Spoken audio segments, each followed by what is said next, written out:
Telangana CM Revanth Reddy relief fund 50 లక్షల విరాళాన్ని ప్రకటించిన TDP MLA senior నటుడు నందమూరి బాలకృష్ణ. ఏదైతే ఈ జగిత్యాల జిల్లా, ఏదైతే ఈ కామారెడ్డి జిల్లా, ఎలాగైతే వర్ష విపత్సానికి అతలకుతలం అయ్యి ఎంతోమంది ప్రాణాలు పోగొట్టుకున్న ఎంతోమంది రైతులు వాళ్ళు పండించిన పంట నేలమట్టమైందో వాళ్ళందరూ గుర్దాభక్తిగా నేను 50 లక్షల రూపాయలు సీఎం రిలీఫ్ ఫండ్కి, దాంతో తీరదు వాళ్ళకి ఇంకా కూడా ముందు ఎటువంటి సహాయ సహకారాలు అందించాలో దానికి వృతాభక్తి ఇప్పుడు నేను అనౌన్స్ చేస్తున్నాను. ఏదైతే ఈ జగిత్యాల జిల్లా, ఏదైతే ఈ కామారెడ్డి జిల్లా,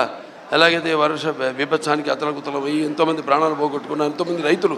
వాళ్ళు పండించిన పంట నేలమట్టమైందో వాళ్ళందరూ వృతాభక్తిగా నేను 50 లక్షల రూపాయలు సీఎం రిలీఫ్ ఫండ్కి, దాంతో తీరదు వాళ్ళకి ఇంకా కూడా ముందు ఎటువంటి సహాయ సహకారాలు అందించాలో దానికి వృతాభక్తి ఇప్పుడు నేను అనౌన్స్ చేస్తున్నాను.